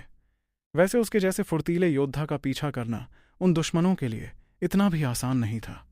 तभी अचानक उसे एक और हस्ती का ख्याल आया और वो हल्के डर के साथ बड़बड़ाया, सफेद सम्राट, वो भी अब तक यहां है? सफेद सम्राट से जुड़ा उसका कर्म धागा अभी भी हल्का हल्का कांप रहा था। ये धागा उसे त्रिगणा पहाड़ के बाहर मौजूद उस शख्स से जोड़ रहा था जो अभी भी वर्जित इलाके की इसी परत पर मौजूद था। उस धागे से हल्की हल्की खूनी महक और खौफनाक शक्तियां निकल रही थीं, जिसे महसूस करके किसी का भी दिल कांप उठता। ये सब महसूस कर ध्रुव ने परेशानी में अपना सिर हिलाते हुए कहा, सफेद सम्राट का अभी भी यहां होना मेरे लिए मुसीबत की वजह तो है। पर अगले ही पल उसने खुद को संभालते हुए अपना मन पक्का किया, जो भी हो, अब जबकि मैं कर्म के जरिए बाकियों के ठिकाने का अंदाजा लगा सकता हूं, तो वो लोग इतनी आसानी से मुझे परेशान नहीं कर पाएंगे। इतना कहते ही ध्रुव एक बार फिर रोशनी की तेज किरण में बदला और सीधे पानी की दुनिया के उस बड़े से दरवाजे की तरफ उड़ चला। उसकी अब की रफ्तार पहले के मुकाबले कई गुना ज्यादा तेज थी। उसे अच्छी तरह पता था कि रक्त दानव ग्रंथ कहाँ छिपा हुआ था, लेकिन अभी उसे अपने साथ ले जाने का सही वक्त नहीं आया था। सफेद सम्राट का वजूद अभी भी ध्रुव पर बहुत भारी दबाव डाल रहा था। उसे इस बात का बिल्कुल भी यकीन नहीं था कि सफेद सम्राट के हमले के बाद वो जिंदा बच भी पाएगा या नहीं, लेकिन इसके बावजूद उसे बाहर तो आना ही था। उसकी खुद की लड़ने की ताकत अब एक नए मुकाम पर पहुंच चुकी थी, और यहां रहकर और ज्यादा ट्रेनिंग करने से भी उसकी ताकत नहीं बढ़ने वाली थी।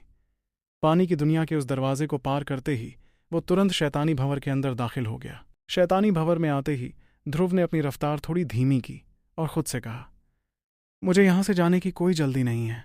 अपने एहसास का पीछा करते हुए मुझे देखना चाहिए कि आखिर वो कौन सी चीज थी जिसने इस बचे हुए टुकड़े को अपनी तरफ खींचा है। इतना कहते हुए ध्रुव ने अपना दायां हाथ पलटा, जिससे उसके हाथ में एक लाल रंग का नुकीला टुकड़ा आ गया। उस टुकड़े पर कुछ पुराने जमाने के निशान बने हुए थे, और वो अभी हल्का हल्का कांप रहा था, मानो कोई बहुत बड़ी ताकत उसे अपनी तरफ खींच रही हो। फिर उस टुकड़े को देखते हुए ध्रुव ने आगे कहा, सच कहूं तो मुझे खुद नहीं पता कि इस बार वर्जित इलाके से बाहर जाने के बाद मैं अगली बार यहां कब लौटूंगा। ये कहकर अपने मन में हिसाब लगाते हुए ध्रुव ने सोचा, त्रिगणा पहाड़ के अंदर सभी की शक्तियों पर दबाव पड़ा हुआ है, जिस वजह से वो लोग बस धीरे धीरे ही उड़ सकते हैं। ऐसे में ये जगह मेरे लिए उतनी खतरनाक नहीं है। वो अच्छी तरह जानता था कि जैसे ही वो वहां से बाहर निकलेगा तो सफेद सम्राट पूरी दुनिया को चीरते हुए सीधा उस तक पहुंच जाएगा, और तब उसे हर हाल में उस मुसीबत का सामना करना ही पड़ेगा। शैतानी भंवर के अंदर अपने एहसास के इशारों पर चलते हुए ध्रुव भी उस भंवर के बहाव के साथ साथ आगे बढ़ने लगा। दूसरी तरफ नीले रंग का कवच पहने एक शख्स ने अपनी आंखें खोलते हुए कहा, वो बाहर आ गया है।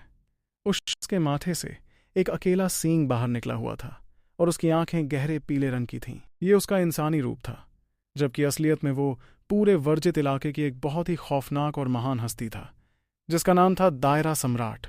वो कई सदियों से जिंदा था, और उसकी लड़ने की ताकत सम्राट गुजान, नवोत्तर महलधीश और विशराज से भी कहीं ज्यादा थी। दायरा सम्राट की आंखें एकदम शांत थीं, और उसने बेहद खूंखार आवाज में खुद से कहा, रक्त दानव ग्रंथ प्रथमासुर की छोड़ी गई 6 महान विरासतों में से एक है। हो सकता है यही वो चाबी हो जो मेरे लिए सत्य मार्ग के दरवाजे खोल दे। वहीं किसी दूसरी जगह पर अजीब सी शक्ल वाले एक बड़े से दानव ने हैरानी से सवाल किया, जो इस वक्त एक विशाल चट्टान से लिपटा हुआ था। क्या वो आखिरकार बाहर आ गया? वो कोई और नहीं बल्कि सम्राट बारो था। उसका शरीर किसी पहाड़ जितना बड़ा था, और उसके सिर पर बस एक अकेली आंख थी। अपनी भारी और गूंजती हुई आवाज में खुद से बड़बड़ाते हुए उसने कहा, 1 साल से ज्यादा वक्त बीत गया। उसकी काबिलियत को देखते हुए उसे अब तक चौथे पड़ाव का बृहद देव बन जाना चाहिए था। क्या उसे लगता है कि चौथे पड़ाव का बृहद देव बनकर वो मुझसे बच जाएगा? जब तक मैं उसके गले की फांस बना हुआ हूं, उसकी मौत कोई नहीं रोक सकता। इन दोनों के अलावा वहां 7 और ऐसे ही खौफनाक लोग मौजूद थे। दायरा सम्राट और सम्राट बारो की ताकत लगभग शिखर देवों के बराबर पहुंच चुकी थी। वैसे देख जाए तो रुतबे के मामले में दायरा सम्राट का नाम सबसे बड़ा था, जबकि सम्राट बारो उसके सामने थोड़ा कमजोर था। इन सब के बीच त्रिगणा पहाड़ के बाहर बादलों के ऊपर कुर्सियां और मेज सजी हुई थीं। सफेद सम्राट एकदम बेपरवाह होकर अभी भी अपनी शराब का मजा ले रहा था। उसने त्रिगणा पहाड़ की तरफ देखा, जिसकी चोटियां इस दुनिया के आसमान को छू रही थीं, और मुस्कुराते हुए कहा, आखिरकार ये ध्रुव शौर्य बाहर आ ही गया। इसे तो सिर्फ 1 साल से थोड़ा ही ज्यादा वक्त लगा। इतने कम वक्त में इसे ये लगने लगा कि ये खुद को बचा लेगा। खैर, अच्छा ही है कि इसे ये गलत फहमी है, मेरी ही मेहनत बच जाएगी। वहीं दूसरी ओर ध्रुव शैतानी भंवर के साथ साथ आगे बढ़ता गया, और अपने एहसास के इशारों पर चलते हुए वो एक मुड़े हुए लंबे रास्ते में दाखिल हो गया। वो रास्ता बहुत ही ज्यादा लंबा और गहरा था। उस रास्ते पर आगे बढ़ते हुए ध्रुव ने कर्म का सहारा लेकर अपने दुश्मनों के ठिकानों का भी अंदाजा लगा लिया था। उन 9 महामहिम सम्राटों में से ध्रुव को साथ की कोई परवाह नहीं थी। उसे बस दायरा सम्राट और सम्राट बारो पर पैनी नजर रखनी थी। तब चेहरे पर हल्की परेशानी लिए ध्रुव ने बड़बड़ाते हुए कहा, मैं सम्राट बारो के इतना करीब क्यों जा रहा हूं? खैर अच्छा है कि वो दायरा सम्राट के साथ नहीं है। इसी सोच विचार में वो तेज रफ्तार से आगे उड़ने लगा। ध्रुव का शरीर इतना ताकतवर हो चुका था कि वो किसी चमत्कार जैसी रफ्तार पकड़ सकता था। सम्राट बारो रफ्तार के मामले में थोड़ा कच्चा था और ध्रुव को पूरा यकीन था कि वो आसानी से उससे निपट सकता था। इतने में उसके खजाने में रखा हुआ वो लाल रंग का नुकीला टुकड़ा लगातार कांपने लगा। उसकी कांपने की ताकत अब पहले से कई गुना ज्यादा तेज हो चुकी थी। वहीं टुकड़े की उस हलचल को महसूस करते ही ध्रुव को कुछ समझ आया और उसने खुद से कहा, मंजिल करीब ही है। वैसे तो वो मुड़ा हुआ रास्ता खत्म होने का नाम ही नहीं ले रहा था। ध्रुव एक बार फिर रोशनी की किरण में बदला और लगातार आगे बढ़ता रहा। उस दौरान उसे रास्ते में कई सारी पगडंडियां और मुहाने मिले, लेकिन उस टुकड़े के एहसास पर भरोसा करते हुए उसने हमेशा सही रास्ता चुना। हर एक मुहाना उसे एक और संकरी जगह पर ले जाता था। शुरुआत में जहां उस रास्ते की चौड़ाई 50 लाख किलोमीटर से भी ज्यादा थी, वहीं 100 से भी ज्यादा मुहानों को पार करने के बाद अब उस रास्ते की चौड़ाई महज आधा मीटर ही रह गई थी। जगह कम होने की वजह से ध्रुव को मजबूरी में अपने शरीर का आकार छोटा करना पड़ा। उसकी मौजूदा ताकत के हिसाब से शरीर को बड़ा या छोटा करना उसके लिए कोई मुश्किल काम नहीं था। आखिर में वो एक जगह जाकर रुका और गहरी सांस लेते हुए बोला, ऐसा लग रहा है कि मैं वहां पहुंच गया हूं। क्या इस रहस्यमयी टुकड़े के राज का पर्दाफाश कर पाएगा ध्रुव? एपिसोड 3407 ध्रुव के पीछे लाग गए शैतान। फिर जैसे ही उसने ऊपर की तरफ देखा तो उसकी नजर रास्ते की दीवार पर धंसे हुए एक लाल रंग के नुकीले टुकड़े पर पड़ी। वो टुकड़ा बिल्कुल वैसा ही था जैसा कि उसके खुद के पास मौजूद था। दीवार में धंसे उस टुकड़े को देखते ही ध्रुव अंदर से हिल गया और उसने हैरानी भरे अंदाज में कहा, त्रिगणा पहाड़ का ये रास्ता इतना मजबूत है कि मैं इसमें एक खरोंच तक नहीं लगा सकता, लेकिन ये मामूली सा टुकड़ा इसके अंदर कैसे धंसा हुआ है? इतना कहकर उसने तुरंत अपना हाथ पलटा और वो दूसरा लाल नुकीला टुकड़ा अपने खजाने से बाहर निकाल लिया। ध्रुव के हाथ में टुकड़ा आते ही दीवार में धंसा हुआ वो टुकड़ा बिजली की रफ्तार से बाहर निकला और सीधे आकर ध्रुव के हाथ वाले टुकड़े से जुड़ गया। शुरुआत में वो सिर्फ एक टूटा हुआ हिस्सा था, लेकिन दोनों के मिलते ही उसने एक पूरे लाल तावीज का रूप ले लिया था। ध्रुव ने उस तावीज को अपने हाथों में महसूस किया और तभी उसे लगा जैसे उसके अंदर से कोई जानकारी सीधे उसके दिमाग में आ रही हो। ये सब महसूस कर ध्रुव के चेहरे के भाव पूरी तरह बदल गए और वो बड़बड़ाने लगा, ये आखिर है क्या? क्या ये कोई वरदान है या कोई बड़ी मुसीबत? इतना कहकर वो तुरंत पीछे मुड़ा और उसने महसूस किया कि सम्राट बारो तेजी से उसी की तरफ बढ़ रहा था। बाकी के 8 महामहिम सम्राट भी उसी की तरफ आ रहे थे, लेकिन उनमें से कुछ शैतानी भंवर के किनारे पर ही रुक गए थे। शैतानी भंवर का वो इलाका बहुत ज्यादा खतरनाक और खलबली से भरा हुआ था। अगर कोई उसके साथ उड़ने की गलती करता तो वो वक्त और जगह की बंदिशों को पार करते हुए न जाने अनजाने में किस खौफनाक ठिकाने पर जा पहुंचता। खतरे की घंटी बजते ही ध्रुव ने तुरंत खुद से कहा, मुझे जल्दी यहां से निकलना होगा। अगर उन लोगों ने मुझे चारों तरफ से घेर लिया तो मेरे लिए बहुत बड़ी मुसीबत खड़ी हो जाएगी। अपनी बात पूरी कर वो एक बार फिर रोशनी की किरण में बदला और जिस रास्ते से आया था उसी दिशा में तेजी से उड़ने लगा। उसकी अब और आगे बढ़ने की हिम्मत नहीं हो रही थी। वो रास्ता वैसे भी आगे जाकर और ज्यादा संकरा होता जा रहा था। क्या पता आगे चलकर वो रास्ता पूरी तरह से बंद ही निकलता। इसलिए वो जिस रास्ते से यहां आया था उसी रास्ते से वापस लौटने लगा। कुछ देर बाद ध्रुव एक तेज रोशनी में बदलकर बेहद तेज रफ्तार से आगे बढ़ रहा था और उसी रास्ते पर वापस जा रहा था जहां से वो आया था। जैसे जैसे वो उन छोटे छोटे रास्तों से गुजरता गया वो सुरंग और भी ज्यादा चौड़ी होती गई। उसी सुरंग में हवा में तैरते हुए सम्राट बारो ने हैरानी से आगे देखा। उसके 8 बड़े बड़े हाथ हवा में लहरा रहे थे और उसकी इकलौती आंख ठीक सामने सुरंग पर गड़ी थी। अपने भद्दे से चेहरे पर एक अजीब सी मुस्कान लाते हुए उसने खुद से कहा, ये ध्रुव मुझसे दूर भागने के बजाय मेरी ही तरफ उड़ता हुआ आ रहा है। पिछली बार तो ये मेरे चंगुल से बचकर भागने में कामयाब हो गया था। क्या इसे लगता है कि मैं इसे पकड़ नहीं सकता? हे ये नासमझ अपनी ताकत को लेकर कुछ ज्यादा ही गुरूर में है। अपनी लंबी उम्र में सम्राट बारो ने इस विशाल ब्रह्मांड के कई राज देखे थे और जब से उसने ताल हृदय टापू के मालिक और प्रथमासुर जैसे ताकतवर दिग्गजों के बारे में जाना था, उसके दिल में उनके लिए इज्जत और खौफ दोनों बढ़ गए थे। लेकिन ध्रुव को देखकर उसे लग रहा था कि वो सच में कुछ ज्यादा ही गुरूर में था। बारो की नज़र में सिर्फ चौथे पड़ाव का बृहद देव होकर ध्रुव ने खुद को कोई बहुत बड़ा योद्धा मान लिया था। देखा जाए तो सम्राट बारो से सीधी टक्कर लेने की हिम्मत सिर्फ सम्राट गुजान या नवोत्तर महलधीश जैसे लोगों में ही थी। वो लोग या तो महाराजों के सबसे खास शिष्य थे या फिर ऐसे ताकतवर अकाल देव थे जिनके पास कोई खतरनाक महाकला मौजूद थी। इसके अलावा दायरा सम्राट और विषराज जैसी गहरी नींव वाले लोग ही बारो के सामने टिक सकते थे। जैसे जैसे वो दोनों एक दूसरे के करीब आते गए, सम्राट बारो अपनी जगह से बिल्कुल नहीं हिला। उसका शरीर और भी ज्यादा बड़ा होने लगा था और उसके 8 हाथ अब उस चौड़ी सुरंग की दीवारों को लगभग छूने ही वाले थे। ऐसा नहीं था कि वो अपने शरीर को और बड़ा नहीं कर सकता था, लेकिन अगर वो ऐसा करता तो लड़ाई के दौरान उसकी फुर्ती काफी हद तक कम हो जाती। पूरी तरह सावधान होते हुए सम्राट बारो ने गंभीर आवाज में कहा, तो आ ही गया ये मेरे पास। अपनी लंबी उम्र में वो एक बात अच्छी तरह समझ चुका था कि अपने दुश्मन को कभी कमजोर नहीं समझना चाहिए। इस विशाल ब्रह्मांड में कुछ भी हो सकता था। अपनी पूरी ताकत लगाकर ही वो किसी भी अनहोनी की गुंजाइश को कम कर सकता था। दूसरी तरफ बेहद तेज रफ्तार में उड़ते हुए ध्रुव ने अचानक सामने देखा और कहा, सम्राट बारो।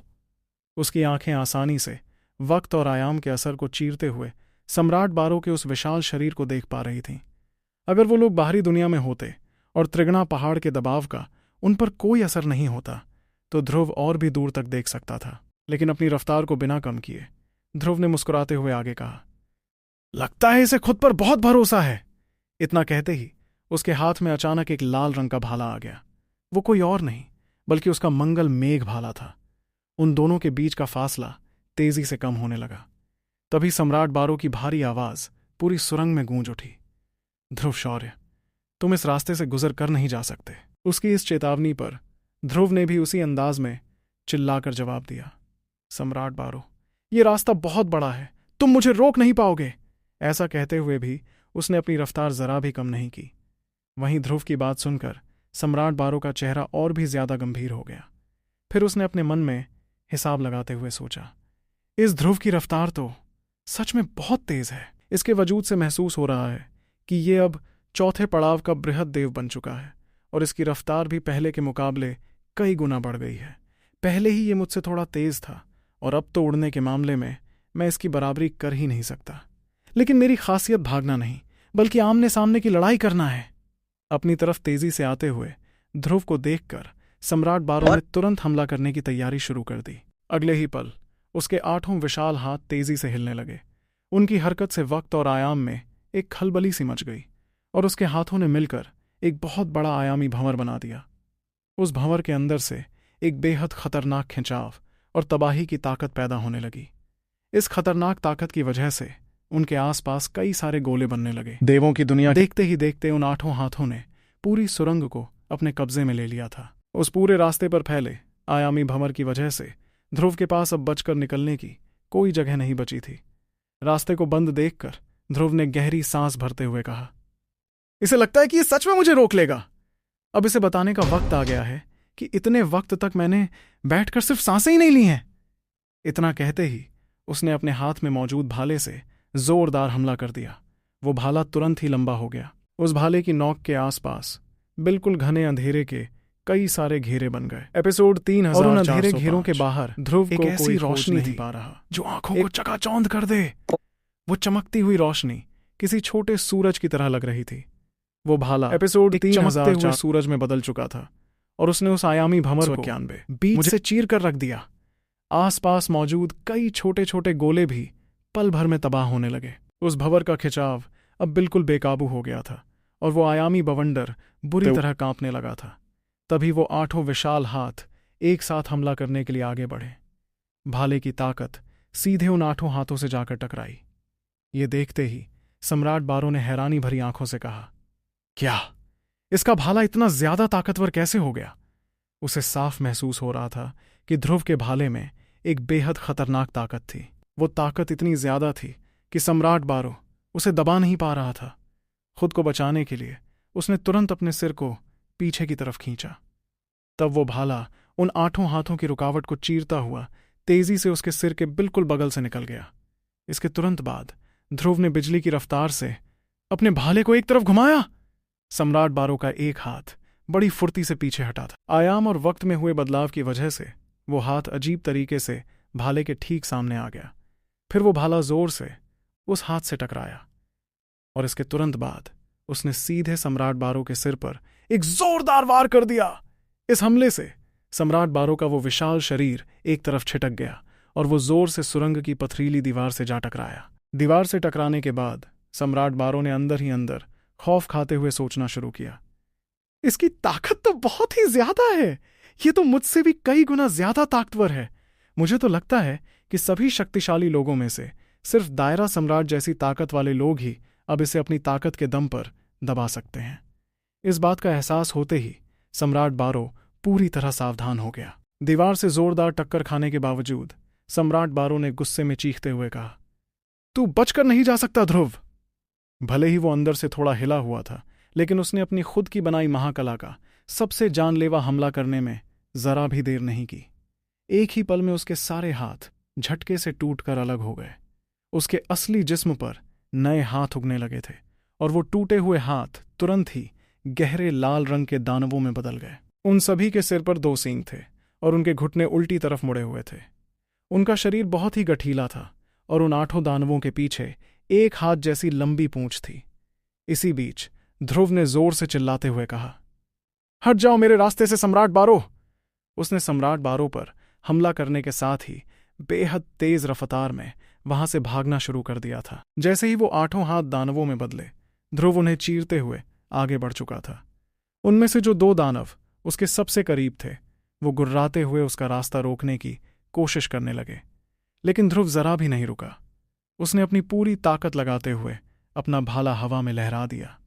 उसका वो भाला बहुत ही फुर्तीला था और ध्रुव की रफ्तार और उसकी ताकत दोनों ही अपने दुश्मनों से कहीं ज्यादा थीं। उस एक वार ने सीधे उन दोनों दानवों को झटके से अलग कर दिया। अगले ही पल ध्रुव एक चमक के साथ उन्हें पार करके आगे निकल गया। वहीं उसे भागते देख सम्राट बारो ने गुस्से में आग बबूला होते हुए दहाड़ मारी, ध्रुव भाग मत बुज़दिल। उसके वो सभी दानव रूप भी उसी तरह खौफनाक अंदाज में गुर्रा रहे थे। इस पर ध्रुव ने उड़ते हुए ही मजाक में जवाब दिया, सम्राट बारो, अब मुझे तुम्हारे साथ कोई खेल नहीं खेलना, मैं तो चला। ध्रुव अच्छी तरह जानता था कि सम्राट बारो किस खौफनाक कला के लिए मशहूर था। 8 विशाल दानवों में बंटने के उसके चर्चे हर तरफ थे और उसका हर एक रूप उसके असली जिस्म जितना ही ताकतवर था। अगर वो बाहरी दुनिया में होते तो वो संसार शरीर बना सकता था और उसका हर एक दानव रूप भी बिल्कुल ऐसा ही कर सकता था। उसका असली शरीर और 8 दानव रूप मिलकर कुल 81 शरीरों में बदल सकते थे। इसी वजह से सम्राट बारो झुंड में हमला करने के लिए जाना जाता था। इस बीच ध्रुव को इतनी तेजी से भागते हुए देखकर सम्राट बारो ने हताश होते हुए खुद से कहा, इसने तो सच में रफ्तार की हदें पार कर दी हैं। ध्रुव की रफ्तार उससे कहीं ज्यादा थी और ये देखकर सम्राट बारो को सच में बहुत गुस्सा भी आ रहा था और वो खुद को लाचार भी महसूस कर रहा था। वो अच्छे से जानता था कि ध्रुव की रफ्तार बहुत तेज थी। इसी वजह से उसने उसे फंसाने के लिए एक दायरे वाली महाकला का इस्तेमाल किया था। लेकिन अफसोस कि ध्रुव की ताकत उसकी सोच से कहीं ज्यादा थी। उसके एक भाले ने ही उसकी विशाल आयामी दुनिया को तबाह कर दिया था। रही बात झुंड में हमला करने की, तो सम्राट बारो को साफ पता था कि अगर वो अपने बाकी दानव रूपों के साथ मिलकर हमला भी कर दे तो भी ध्रुव की रफ्तार उनसे तेज थी। जब तक ध्रुव को कोई छोटा सा भी रास्ता मिल जाता, वो आसानी से बचकर निकल सकता था। इस बारे में सोचकर गुस्से में अपनी मुट्ठी भींचते हुए सम्राट बारो ने मन ही मन तय करते हुए कहा, मुझे इसका पीछा करना ही होगा। इस त्रिगणा पहाड़ में अकेला मैं ही थोड़ी हूं जो इसे ढूंढ रहा है। अगर ये किसी और के हाथ लग गया तो मेरा बहुत ज्यादा नुकसान हो जाएगा। उसके ऐसा कहते ही उसके 8 दानव रूप तेजी से एक रोशनी में बदले और सीधे सम्राट बारो के शरीर के अंदर समा गए। इसके तुरंत बाद सम्राट बारो ने ध्रुव का पीछा करना जारी रखा, भले ही उसकी रफ्तार ध्रुव से बहुत ज्यादा धीमी थी। सम्राट बारो को पीछे छोड़ने के बाद ध्रुव ने अपनी रफ्तार पूरी तरह बढ़ा दी। वो उस मुड़े हुए और अंधेरे रास्ते से तेजी से गुजरने लगा। उड़ते वक्त उसने अपने छोटे से मुकाबले को याद करते हुए मन ही मन सोचा, सम्राट बारो सच में बहुत ताकतवर है। उसकी वो आयामी कला बहुत ही रहस्यमयी भी है, जिसका तोड़ निकालना काफी मुश्किल है। अच्छा है कि मेरे पास वो लाल कड़ा है जिसका आयामी शक्तियों पर काबू और भी ज्यादा लाजवाब है।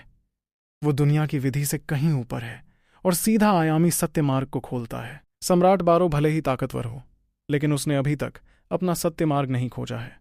फिर भी वो आयाम और दुनिया की शक्ति को मिलाकर एक बंदिश वाली दुनिया बनाने में कामयाब रहा। अगर मेरी शक्तियां थोड़ी सी भी कमजोर होती तो मैं उसके बनाए खौफनाक भंवर को कभी नहीं तोड़ पाता, और फिर मैं उसी जगह में हमेशा के लिए कैद होकर रह जाता। अपने दिल में सम्राट बारो की तारीफ करते हुए ध्रुव ने एक गहरी सांस ली। उसे दुनिया की समझ को लेकर खुद पर पूरा भरोसा था, लेकिन सम्राट बारो के सामने उसे खुद की काबिलियत थोड़ी कम लगने लगी। खैर, कम से कम वो इस बात से खुश था कि अब वो असली और नकली के बीच का फर्क साफ देख सकता था। अब उन दोनों के बीच शक्तियों का वो बड़ा फासला नहीं रह गया था जो उसके तीसरे पड़ाव का बृहद देव होने पर था। इस बारे में सोचते हुए ध्रुव ने सामने की तरफ ज्यादा ध्यान नहीं दिया। तभी अचानक ध्रुव के चेहरे का रंग पूरी तरह बदल गया। शैतानी भंवर की तरफ देखते हुए उसने हैरानी भरे अंदाज में कहा, इतना बड़ा इत्तेफाक कैसे हो सकता है? वो साफ साफ महसूस कर सकता था कि वहां दो महामहिम सम्राट थे जो शैतानी भंवर के अंदर से आयाम को चीरते हुए जा रहे थे, और उनमें से एक छलांग ने उन्हें सीधे उसी मुड़े हुए रास्ते के आखिरी छोर पर ला खड़ा किया था जहां से ध्रुव गुजरने वाला था। ये भांपकर ध्रुव बिल्कुल दंग रह गया और उसने हैरत भरी आवाज में आगे कहा, शैतानी भंवर के अंदर उड़ने का मतलब है एक ऐसे आयाम से गुजरना जहां कोई नियम काम नहीं करता। फिर भी ऐसा कैसे हो सकता है कि ये लोग सीधे मेरी ही जगह पर आ टपके? क्या इन दोनों महामहिम सम्राटों का सामना अकेले कर पाएगा ध्रुव? और कैसे वो उनसे बचकर आगे बढ़ेगा?